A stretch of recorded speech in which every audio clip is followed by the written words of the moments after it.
कृष्ण जब आदेश देता है तो शैतानों को भी उसके आदेश का पालन करना पड़ता है। एक बार श्री कृष्ण एक भक्त के घर स्वयं पधारे। भक्त ने कृष्ण से पूछा कि ये घर किसका है। भक्त ने कहा, प्रभु आपका। श्री कृष्ण ने कहा, ये गाड़ी किसकी है। भक्त ने कहा, आपकी। फिर श्री कृष्ण ने हर एक वस्तु के बारे में पूछा। भक्त का एक ही उत्तर मिला कि आपकी। यहाँ तक घर के सभी सदस्यों के लिए भी पूछा। भक्त का फिर भी वही जवाब रहा कि आपके। पूछा, तेरा शरीर किसका। भक्त ने कहा, आपका। फिर घर के पूजा स्थान पर जाकर श्री कृष्ण जी अपनी तस्वीर की ओर इशारा करते हुए पूछते हैं, ये किसकी है। भक्त आंखों में आंसू लिए बोला, सिर्फ यही मेरे हैं, बाकी सब तो आपका है भगवान। तन भी तेरा, मन भी तेरा, तेरा पिंड और प्राण। प्रभु सब कुछ तेरा है, बस एक तू ही मेरा है। एक बार प्रभु से एक भक्त ने पूछा कि हम लोग अपने दोनों हाथों को उठाकर कीर्तन सत्संग क्यों करते हैं, जबकि ये तो बिना हाथ ऊपर करे भी किया जा सकता है। प्रभु बताते हैं कि जब बच्चा छोटा होता है तब वो अपनी माँ को देखकर अपने दोनों हाथों को ऊपर उठाकर मचलने लगता है, तड़पने लगता है। वो ये कहना चाहता है कि मुझे अपनी गोद में उठाकर अपने सीने से लगा लो। ठीक वैसे ही जब एक भक्त हाथ उठाकर सत्संग करता है तो वो ये कहना चाहता है कि हे गोविंद, हे करुणानिधान, हे गोपाल, हे मेरे नाथ, आप मेरा हाथ पकड़ लो और मुझे इस भव सागर से, इस दुख रूपी भौतिक संसार से बाहर निकाल कर अपने चरणों से लगा लो। मेरे जीवन की नैया को पार लगा दो प्रभु। मुझे इन 84 लाख योनियों के चक्कर से मुक्ति दे दो गोविंद। एक बार कृष्ण भोजन के लिए बैठे थे। एक दो कौर मुंह में लेते ही अचानक उठ खड़े हुए। बड़ी व्यग्रता से द्वार की तरफ भागे, फिर लौट आए उदास और भोजन करने लगे। रुक्मणी ने पूछा, प्रभु थाली छोड़कर इतनी तेजी से क्यों गए और इतनी उदासी लेकर क्यों लौट आए। कृष्ण ने कहा, मेरा एक प्यारा राजधानी से गुजर रहा है, नंगा फकीर है, इकतारे पर मेरे नाम की धुन बजाते हुए मस्ती में झूमते चला जा रहा है। लोग उसे पागल समझकर उसकी खिल्ली उड़ा रहे हैं, उस पर पत्थर फेंक रहे हैं, और वो है कि मेरा गुणगान किए ही जा रहा है। उसके माथे से खून टपक रहा है, वो असहाय है, इसीलिए दौड़ना पड़ा। तो फिर लौट क्यों आए प्रभु? रुक्मणी ने पूछा। कृष्णा बोले, मैं द्वार तक पहुंचा ही था कि उसने इकतारा नीचे फेंक दिया और पत्थर हाथ में उठा लिया। अब वो खुद ही उत्तर देने में तत्पर हो गया है, उसे अब मेरी ज़रूरत नहीं रही।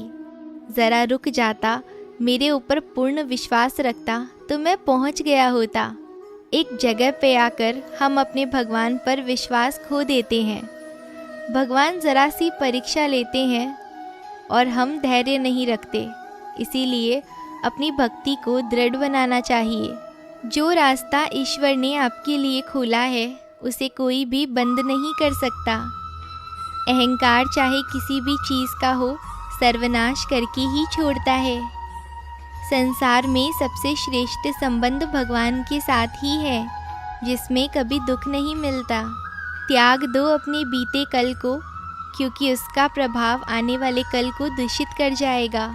समय और स्थिति कभी भी बदल सकती है, इसीलिए कभी भी किसी का अपमान न करें और न ही किसी को कमज़ोर समझें। आप शक्तिशाली हो सकते हैं, लेकिन समय सबसे ज़्यादा शक्तिशाली होता है। जीवन में 3 बातें कभी भी हो सकती है: पाप का उदय कब आ जाए, गति का बंद कब हो जाए और आयु का अंत कब हो जाए। इसीलिए अपने परिणाम सदा कोमल रखने चाहिए। रोज़ पढ़ो और चिंतन करो। जब जब सत्य की असत्य से लड़ाई होगी, सत्य अकेला ही खड़ा होगा, क्योंकि असत्य के साथ मूर्खों की भीड़ होगी। फिर भी असत्य के सामने सत्य की सदैव विजय होगी। जो हुआ अच्छा हुआ, जो हो रहा है वो अच्छा हो रहा है, जो होगा वो भी अच्छा ही होगा, तुम्हारा क्या गया जो तुम रोते हो? तुम क्या लाए थे जो तुमने खो दिया? तुमने क्या पैदा किया था जो नष्ट हो गया? जो आज तुम्हारा है कल किसी और का था, परसों किसी और का हो जाएगा। तुमने जो लिया यहीं से लिया, जो दिया यहीं पर दिया। परिवर्तन संसार का नियम है। इंसान का अपना क्या है? जन्म दूसरे ने दिया, नाम दूसरे ने रखा, शिक्षा दूसरे ने दी, रोज़गार दूसरे ने दिया, इज्जत दूसरे ने दी, आखिरी स्नान दूसरे करवाएंगे, मरने के बाद दूसरे ले जाएंगे शमशान, संपत्ति दूसरे बांट लेंगे। फिर भी घमंड किस बात का करते हैं लोग? जिस शरीर को लोग सुंदर समझते हैं, मौत के बाद वही शरीर सुंदर क्यों नहीं लगता? उसे घर में न रखकर जला क्यों दिया जाता है? जिस शरीर को सुंदर मानते हैं उसकी चमड़ी को उतार कर देखो, नई हकीकत दिखेगी कि भीतर क्या है। भीतर तो बस रक्त, रोग, मल भरा पड़ा है।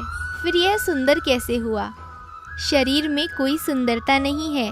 सुंदर होते हैं व्यक्ति के कर्म, उसके विचार, उसकी वाणी, उसका व्यवहार और उसके संस्कार। जिसके जीवन में यह सब है वो मनुष्य दुनिया का सबसे सुंदर इंसान है और ज़माना भी उसी का दीवाना है। अंतिम सांसें गिन रहे जटायु ने कहा, मुझे पता था मैं रावण से युद्ध नहीं जीत सकता।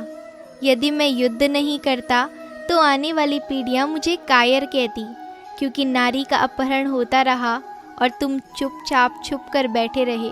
धर्म मिटने को है। धर्म रक्षा के लिए अगर राम नहीं बन सकते तो कम से कम जटायु तो बनो। तपस्या अगर पार्वती की थी तो प्रतीक्षा शिव की भी रही होगी। आंखों में आंसू सीता के थे तो तड़प राम की भी रही होगी। राधा कृष्ण को न पा सकी तो अधूरे कृष्ण भी रहे होंगे। जीवन जब ईश्वर के लिए सरल नहीं था तो हम मनुष्यों की क्या औकात है।